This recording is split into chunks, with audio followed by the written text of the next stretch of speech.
So, Chief, we're going on the record, as we call it, on the record with OPD, and twice a week, every other Wednesday, we're going to have you and or someone from your command staff to talk about issues that are facing the people of Oakland, serious issues that I know a lot of people care about, a lot of people wonder about, and I thought I'd go on the record with the Chief. Chief, just to start us off, you've been here for a couple of months now.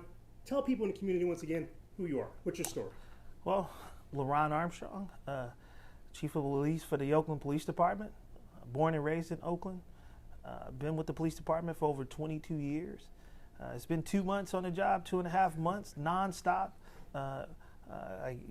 It's always challenging to take over as chief of police in the midst of a pandemic. In the midst of spikes in violent crime, calls for defunding, trying to build trust with the community. So it's just a challenging time to take over, but one that I'm excited to be in the seat. In excitement, it was like this time last week that you took a trip to the nation's capital. You got the call. Talk to me about that. How was that? I think for me, as a kid from West Oakland, that never ever thought that he would reach the White House, to receive an email from the President of the United States inviting you to come to the White House was a surreal moment for me. And then once I got there, to realize that I was the only law enforcement chief of police in the country to be invited was really, I think a testament to not only the work that we've been doing here in Oakland. I thought it was a testament to the progressive police department that we have. All of the things that we've been doing, the evidence-based strategies to address violent crime, the constitutional policing that we've been practicing around procedural justice or reducing racial disparities, and then our collaborative approach of working with community, really having those community partnerships, working with our Department of Violence Prevention, our violence interrupters, our street outreach teams. I think all of those things led to that moment for me, and it was exciting to be there. It was exciting to get a wink from the president because he sees me in the crowd. So just something that I'll never forget. All right, fantastic. We got a lot of questions, but we have limited time. This is going to be on the record. We're going to do about 15 minutes each time we do this show. You send in your questions. You sent them in. Your deadline was this past Monday, so I'm only going with the questions that were already pre-submitted. We have a lot, Chief, so we're going to go straight to them. My first question is about the homicides. We've had 41 homicides this year in Oakland, and when we heard you talk about in the press conference, 1 every 3 days. What's going on here? Well, I think we've seen, an increase in violence like we haven't seen in many years. First of all, I want to say, I'm always saddened by this level of violence, that my heart goes out to the 41 families that have had to deal with the trauma of losing a loved one. These are, things that stay with families and communities for a lifetime.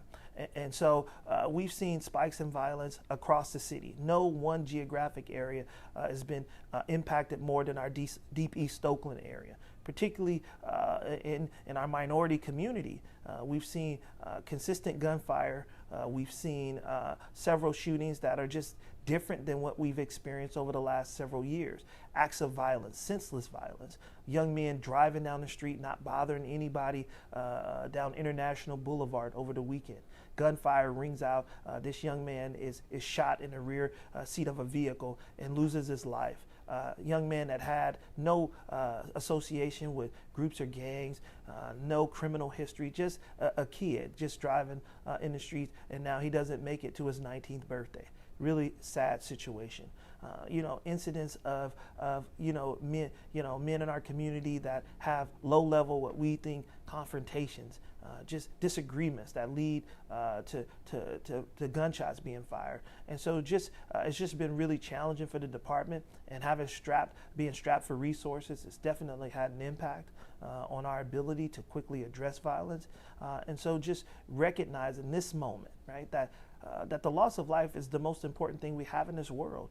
And the idea that we all, as a community, can't come together and say that this has to be the primary focus in this community is saving the lives of people of color in this community saddens me.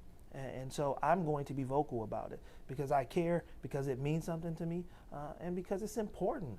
It's important that we don't consider these to just be numbers, that these are people, right? We have to humanize this community and put faces with these names, put faces with these numbers, and let people know that these are people's loved ones and that it is pain in our community. I hear the voices of the families, particularly the mothers, the grandmothers, the aunties, the brothers and sisters and cousins that say to me when they see me, Chief, you have to do something about this. I'm doing everything I can.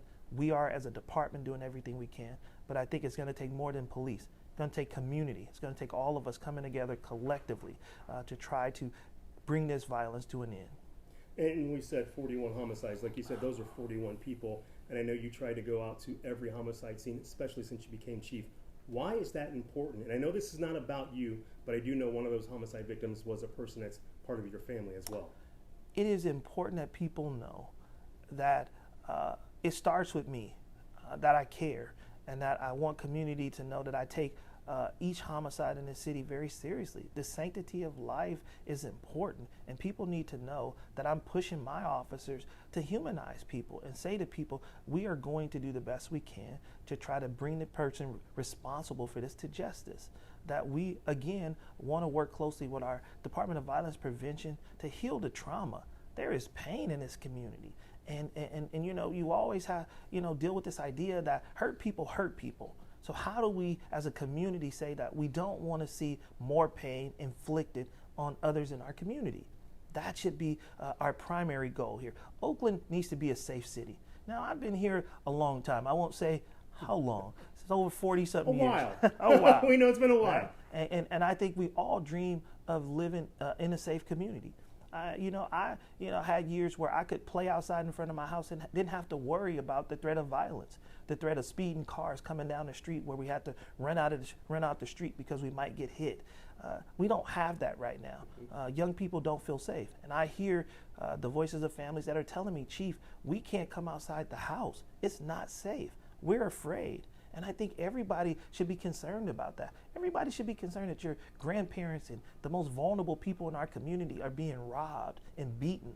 Like, we have some issues here that we need to prioritize. And we need to say that this is not who Oakland is. This is not who we are.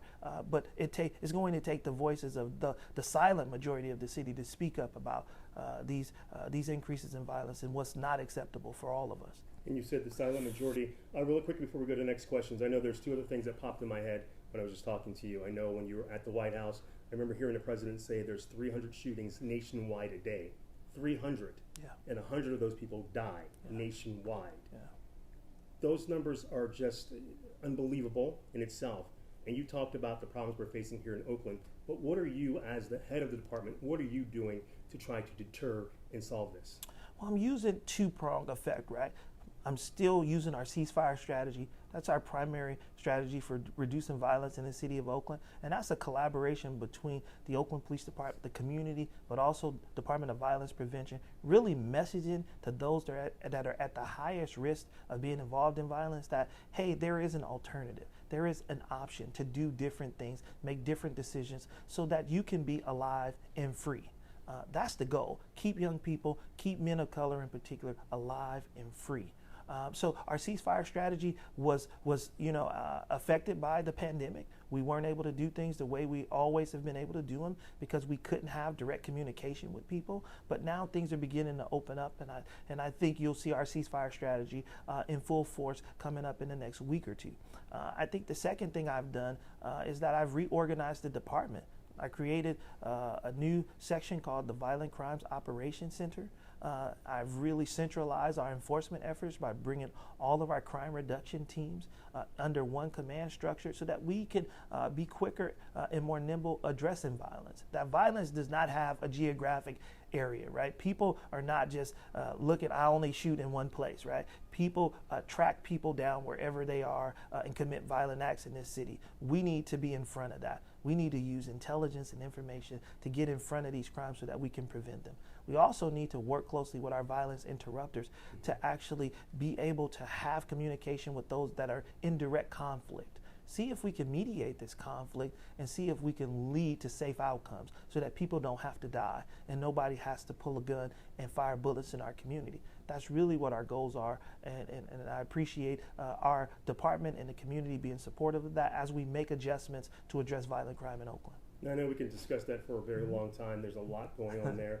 But let's go to a couple other questions people had. Lots of questions surrounding sideshows and, of course, the gun violence that happened during those events. One person says, is there anything that can be done about people spinning donuts in their neighborhoods, intersections during late hours? These actions disturb sleep and peace of mind. Yeah, I mean, sideshow has been something that has affected us all citywide. Before the budget cuts related to our COVID pandemic, realizing that the city had some budgetary issues that forced the department to actually reduce its overtime budget, which directly affected our sideshow deployment. So we did not have sideshow enforcement as a result of funding. But as soon as that funding was cut, we've seen sideshow activity jump 1,500%. Hundreds of people come into Oakland for sideshow. Hundreds of spectators participating in sideshow, and then an influx in firearms. And not only firearm being present, firearms actually being shot. It is a very unsafe activity or event, if you would. And so we as a city and as a community have been working directly with our city leaders, our city council members, to ask for additional resources to help address sideshow. When we have the resources, we have been effective at deterring sideshow. When we have the right number of officers placed in the right locations, quickly addressing those that want to participate in sideshow, we've been able to control it. Now that as of Monday, when the city council voted to bring back resources to the department specifically to address sideshow, it has allowed us to now put that deployment strategy back together. We will be in full deployment this weekend and every weekend moving forward to address sideshow activity. Really quickly, you said full deployment. What does that mean? Full deployment means that there will be a dedicated sideshow detail every weekend moving forward, specifically to deter sideshow activity. We didn't have that for the past 3 months. We are happy to have the resources to be able to do that. I hope that the community sees a reduction in sideshow and feels safer as a result of it. All right, going over to carjackings and youth offenders. Carjackings are up 161%. 161%. Now those figures came out on Monday. You had 149 so far. You had 57 at the same time last year. Question came, I'm concerned for my safety. My neighborhood's being terrorized by the same group of teenage criminals. Over the past 3 weeks, there have been numerous carjackings and armed robberies throughout. What is the department doing? Well, we are addressing those involved in those crimes. We have arrested several young people that have been involved in carjackings and robberies throughout our city. This is a difficult time for everyone. That when you have young people that as a result of COVID don't have school, don't have extracurricular activities, don't have after-school sports, don't have rec centers or community centers to go to be involved in positive activity, it sometimes can lead people to make bad decisions, particularly young people. And they've gotten involved, several young people have gotten involved in criminal activity. And sadly, we've had to actually arrest them. But more sadly, they've actually victimized several of our community members, injuring people, pulling firearms on people, and significantly taking property away from people.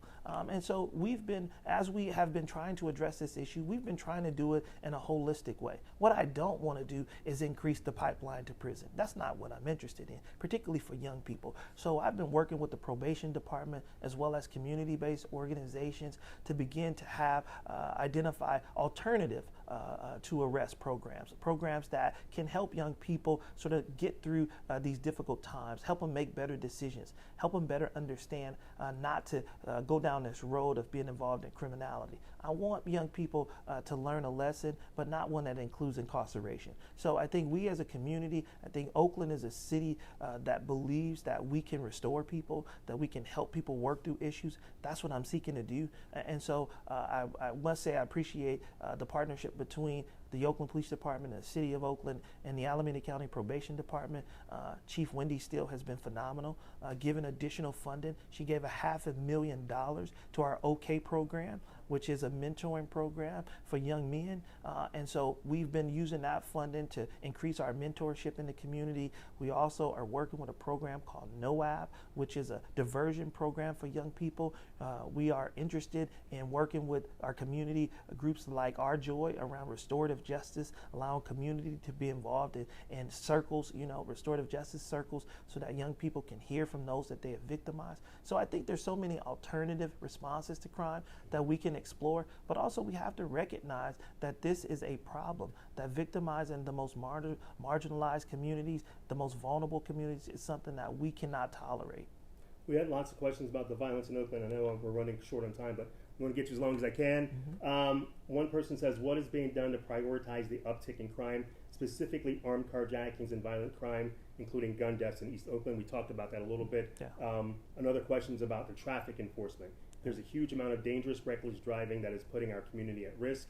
Traffic accidents, hit and runs, and pedestrians being hit by speeding cars and threats to the community. Yeah. They say they rarely see speeding or traffic violations being cited at OPD. What's going on there, Chief? Yeah, I think that's a very important point, one in which I've made to our city council members as well as the city administrator, and I give our city council members credit.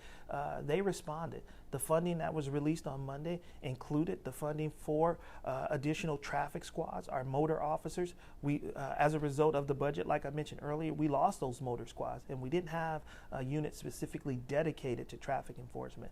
Now we do, right? With this funding, you'll see more traffic officers out. You'll see officers on motorcycles dealing with these traffic safety issues that was mentioned. I think it's important that we control this dangerous driving that we see across our city. It has caused an increase in pedestrian vehicle collisions, fatal collisions, as well as fatal traffic collisions, vehicle collisions. And so we want our city to be safe. We want drivers to be safe on our streets. And so it's so important that we do traffic enforcement, but also that we recognize that when we talk about alternatives to enforcement, that is also, something that we're exploring with our Department of Transportation about different engineering opportunities that there may be there, technology that we can use, whether that is some type of red light camera or speed radar systems that might be able to track speed and actually cite people. I mean, we're going to explore different ways. Maybe it may not be a law enforcement officer that issues you a ticket, but we're going to use technology and other ways in which we can address traffic safety along with law enforcement. So we're going to do it from a comprehensive standpoint. And the Department of Transportation may have some environmental changes that they may actually implement as well. Questions about two more topics, and I'm going to run through these really quickly. Sorry about that. Questions about what you guys call calls for service. One person says, my car was stolen about 2 years ago from in front of my home. The police officer came about 6 hours later after I reported it. Yeah. Why would any criminal take the police seriously when so much open criminal behavior goes unpunished? Well, it's so important that we are responsive to calls for service. We have been doing the best job we can to get a number of patrol officers into our patrol division to respond to 911 calls for service. We use a priority call system, which is priority ones being the most serious calls, in progress calls, calls that affect safety and life. And then we have priority 2 calls that are serious calls, but not necessarily someone is at risk, potential harm. And then we have priority 3 calls that are considered to be reports, right? These crimes have occurred already. There is no risk to public safety. The officer just needs to respond and actually take the report. We prioritize violent crime in the city of Oakland, and so we want our officers to actually go out and try to protect life. Now, that doesn't mean that it's not important that we get to a call where someone's car is stolen, but it's important that we prioritize what we respond to. We don't have the resources that we need to respond to all of the calls that we get in a given day. We could reach close to 2,000 calls a day in the city of Oakland, and we can't get to all of those calls in a timely manner. That's something that we all as a city and community have to figure out. How do we find alternatives to responses, alternative responses to some of these calls? I think they're working on it with reimagining policing to figure out what calls can be diverted to programs like Macro, where that could be able to address some mental health calls that police may no longer need to respond to. So I do think that we are exploring alternative responses that could help speed up a response, but I still think we could do a better job at responding to calls in a more timely manner. But it's a resource issue more than it is a desire for us to go out and respond to these calls. Our officers will respond to any call that they're dispatched to. So it's more resources than our willingness to show up. So just know we want to show up. We want to get there as soon as we can. We're here to serve, and that's what our job is. But really quickly, so if I have my car broken into, and then a homicide happens across town, or a sideshow happens across time. Do I have to go back now? Is that what you're trying to say, that I'm no longer a priority? Well, I think what happens is with the priority system is that if a more serious call comes in, that call takes priority. We have to prioritize life and people's safety. So unfortunately, calls like a broken window might fall to a lower priority, and it might take more time for us to respond to that call. But that doesn't mean that we feel like that's not a serious call. We understand that all these things have impacts on people's lives, right? That it costs money when somebody breaks your window, breaks in your car, right? You have to repair those things, and that's difficult for some to be able to do. We understand that, and so I think when the call level is at a place where we can manage it and we're not dealing with violent crime, we'll get there much faster. Right. I really wish I had more time, but I'm going to ask this last question. A lot of people ask questions that are surrounding the Asian American and Pacific Islander community. Mm-hmm. There was a big uptick, of course, not just here in Oakland, not just in the Bay Area, but across the country. We're seeing it rampant. Mm-hmm. Someone says, with the rise in Asian violence, particularly in Chinatown, what sort of measures has OPD taken to provide in language support to the community? And also with all the recent violent robberies and attacks on Asians in Chinatown, are you going to dedicate a police car or foot patrol into Chinatown? Yes, I've already done that, right? I immediately identified that this was an issue, and I dedicated a Chinatown liaison officer, a monolingual officer that is in the community on foot, working in the Chinatown community, meeting with merchants, meeting with community members, partnering even with the volunteer walkers in the Chinatown community. So we've addressed that. We've also put additional officers in that area, a higher presence of police officers driving through the area on routine patrol. We've also had our command post there, and as a result of the city council's vote to give us additional walk-in officers and resources, you'll see an additional presence there. But it's not just Chinatown. All of our communities are being affected with this increase in violent crime. I also put a liaison officer in the Fruitvale area because our Latino community was being victimized, and we wanted to address that too, that monolingual community. But then I also wanted to make sure that I address the violence that is occurring, that's facing our African American community, right? And so my trust building officer and our ceasefire teams and our violent crime operations center officers are working to try to address those crimes. And so I'm trying to make sure that we recognize it's not one race against another. It's about Oakland. It's about us being a safe city. This has always been a city that has been unified in many ways that other cities wish they could be, that everybody comes together. It's a city built on standing up for social justice and things that they think is wrong, but they've done that together.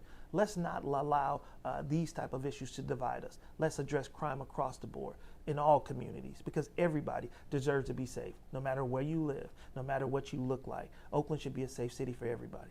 Last question. I'm sorry, I know we're running out of time, but we talked about community. We talked about things that are going on across the country. A lot of times when we see violence in other areas, it comes to Oakland. And I know your department's one thing is like, you can come here, but make sure you just do so peacefully. Yeah. Anything you want to say about that? Well, we know that it was difficult times across the country, and I think we're all dealing with tremendous trauma, as based on some of the incidents that we have seen. Incidents involving law enforcement. I believe that it's important that people exercise their First Amendment right. I believe that people should speak out and let community and government know how they feel about the travesties that we've seen occur across this country. But we have to do it peacefully. That we don't have to destroy Oakland in order to make our point. Your voice is being heard. We will facilitate any march. We will facilitate anyone that wants to come here and peacefully protest, peacefully march. But we don't want destruction. We don't want vandalism. We want our city to be able to remain beautiful, but also we want our city to come up with solutions. We want to come up with solutions to the problem. We want to be a better police department, a police department that is not causing a negative impact on our community. And we do that through shared goals. We do that through communicating. We do that through working together to come up with solutions that make us better. Let Oakland be a model for how you work together to solve problems, not how you destroy a city. All right, perfect. Keyword there, peaceful. Peaceful, peaceful, peaceful. We'll have you on the second Wednesday of May. Yeah. Next time we'll bring someone that can talk about the violence and what they're doing at the department. Thank you so much. We went a little bit long, but I appreciate the chief taking the time to talk to us. Thank you. We'll see you in 2 weeks.